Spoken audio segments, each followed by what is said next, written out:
Alrighty. Welcome back to Nick Lenz's Comic Corner Classic Less Non-Classics. This is episode number 1968 and Doubleshot number 1862. This will be the first two straight comic corners, and I'll probably have videos, and I'll probably say the two animes for tomorrow. First up, we have a couple Marvel trades. Yes. First is the final trade of a trade series. The other is a standalone trade, mini-series trade. Alright.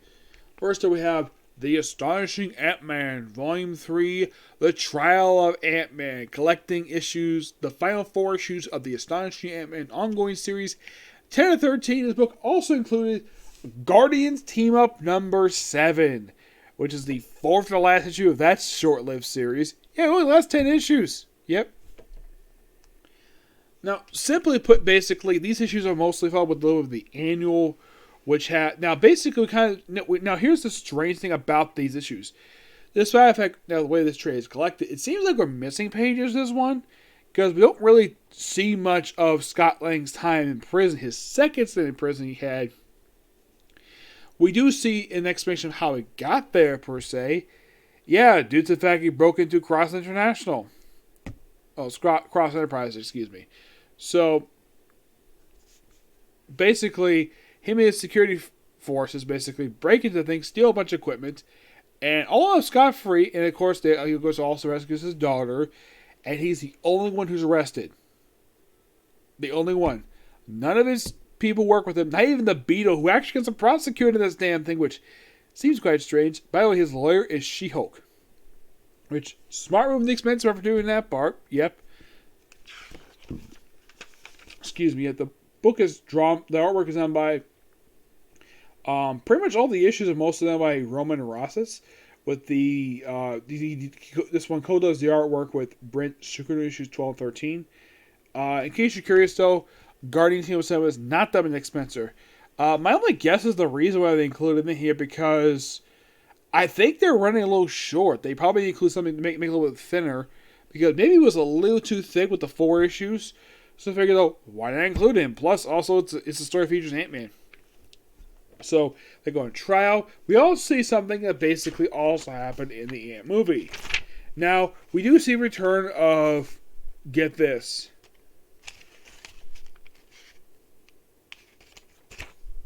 Now, yes, we do see the return of,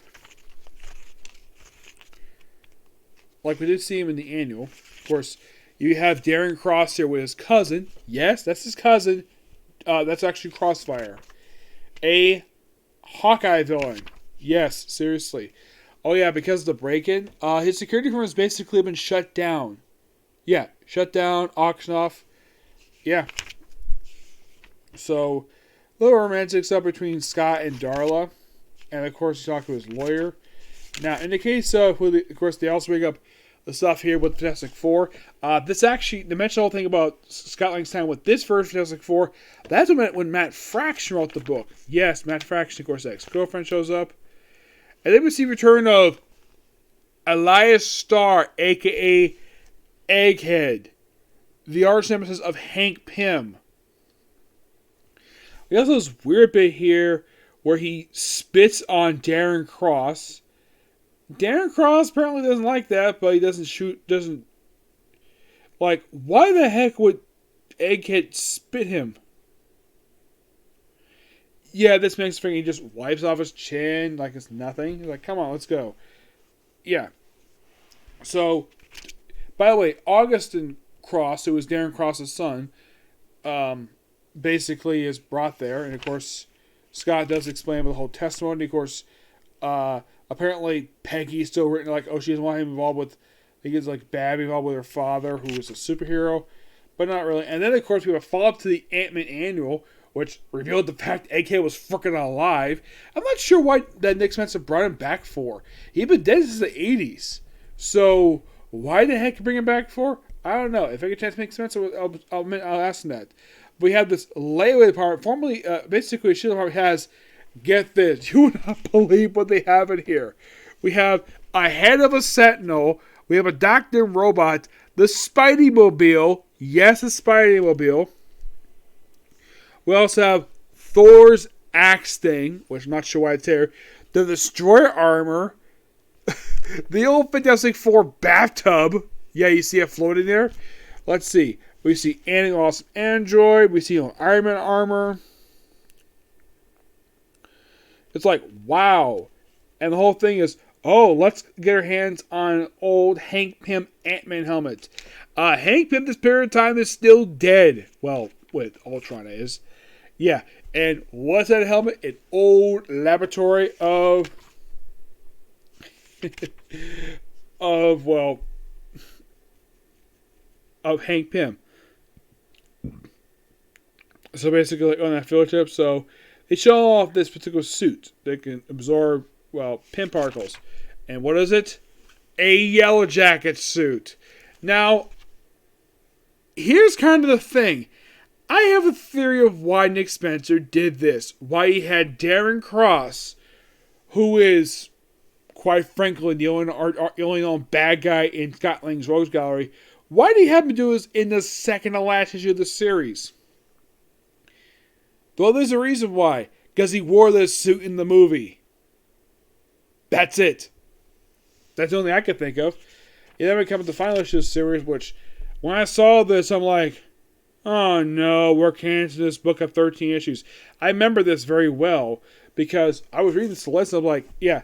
When I saw this cover, I'm like, yeah, the book is over. Based on that cover. Yeah, I was not happy this book ended. I will get more on that in a minute. So, yeah, he tries to hold him with the Grizzly and Machine Smith by bringing some Bester in. So, then of course, basically, like, Peggy thinks Time Face Specs thinks he's a bad person because he went to jail.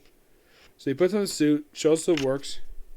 Then Darren Cross shows up and wrecks the courtroom.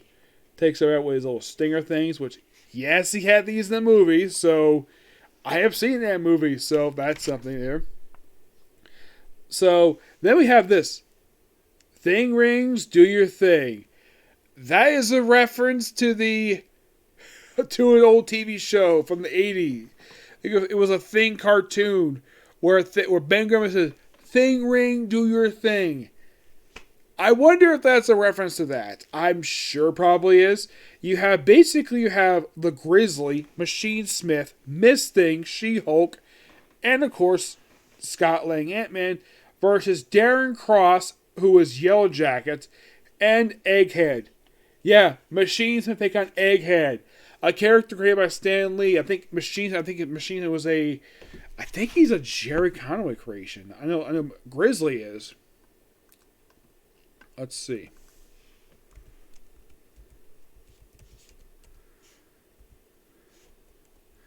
Now, Machine Smith is he is a Stan Lee character. Yeah, so he's a Stan Lee character. So you have a Stan Lee character, you have another Stan Lee character, two characters who never met you before. So, then of course, Stinger, takes out Yellow Jacket. Yes, Stinger. Cassie Lang takes him out. By the way, we have this funny thing where there's also a reference here to the Ghostbusters 2, which was so hilarious. And you have She-Hulk during all the chaos going on. He says, Honor, permission for a recess. He says, so granted. Yep.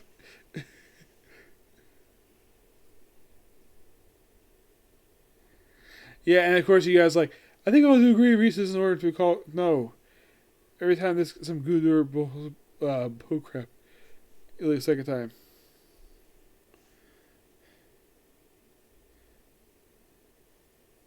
And of course calls the ex-wife to stand. Yep. And of course he's like, let go, and that's it for the series. And we have this really cool team up with Drax Destroyer and Ant-Man. I thought this one was quite hilarious. This was an excellent series. A shame this book got canceled at 13 issues. Was it due to low sales? Possible. But this series was good. I was loving this series when it was coming out. Can you believe this book ended 7 years ago? Yeah. Actually it's been 6 years. 6 years this book ended. And it still baffles me. Why the heck would they end this for? And if you think about it, it's the longest running Ant-Man ongoing series. And yeah, get this. It's longer than Ear Ant-Man by one freaking issue. That was 12 issues. This was 13. Yeah, 13. Well, if you include the previous, the Ant-Man volume, the 5 issues of that one, that means it's like 17 issues. Still good here. Book is really good. I give this book a 10 out. I think it's just pure fun. Final thoughts on the Astonishing Ant-Man series. This series is really good. I loved everything Expense did with this series.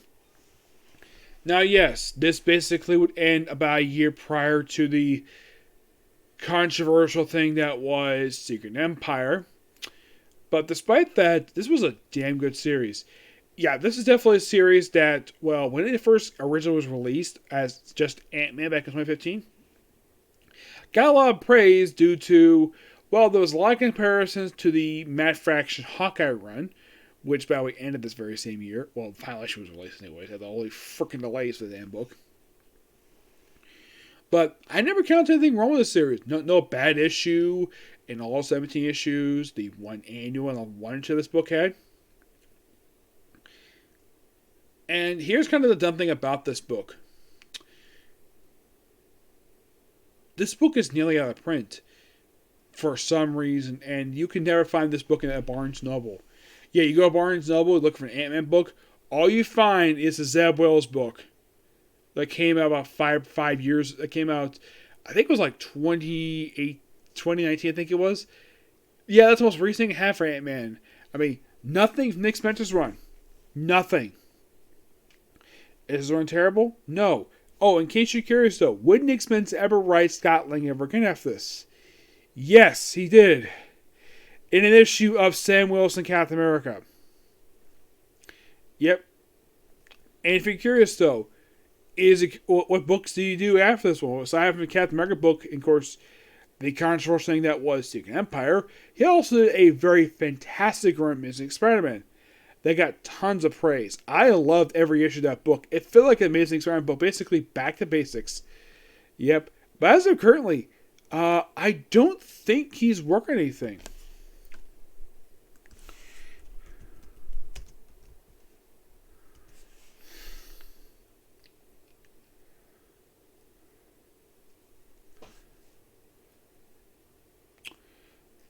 As for Marvel, no, not really. He is not working anything in Marvel. Well, let's see. His last thing he officially did for Marvel was his Amazing Spider-Man run. Yep. So you might be thinking, okay, is there anything left to go for his time at Marvel? Well, there's Iron Man 2.0, obviously. Ultra Comics Fallout. Spider Island, Cloak and Dagger.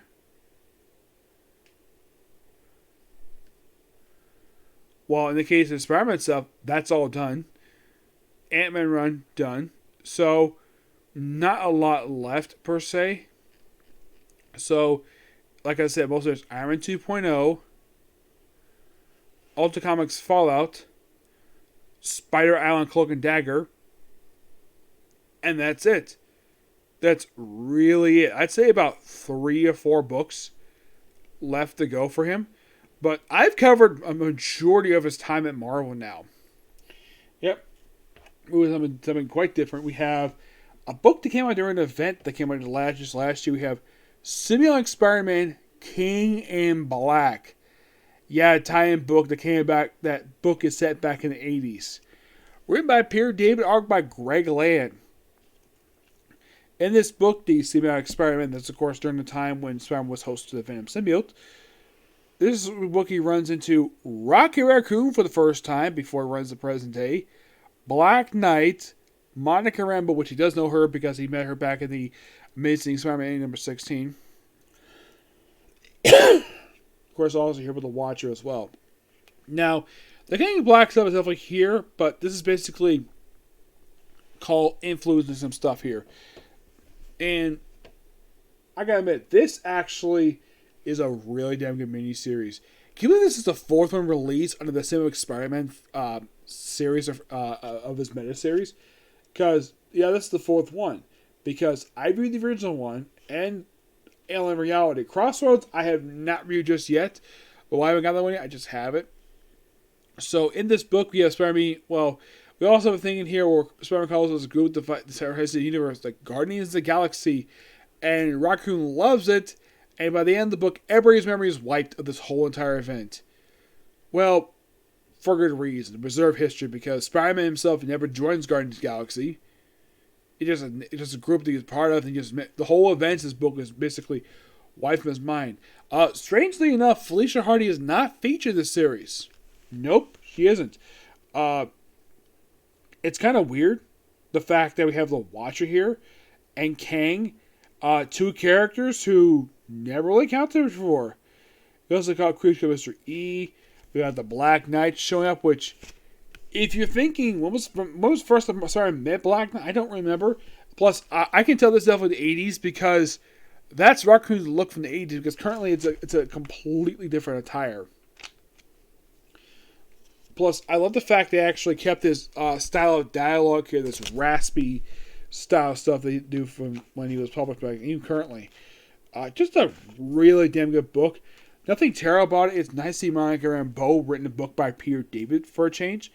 Now, currently Peter David is working on a couple of different miniseries. I think actually one just wrapped. I think the book is working on as a Gen Film miniseries. But this book, really good. Give this book a 9.5 out of 10. Yeah. Despite Grayling's artwork, it's actually pretty tamed. Is it the final series under this one? Don't know. It's completely on that part. Yep, so yeah, that's particularly it for this single viewer. Me. Next up is going to be another Comic Corner. Discussing issues from two different series. Which ones are they? You'll find in the next video. Okay, next video. Bye.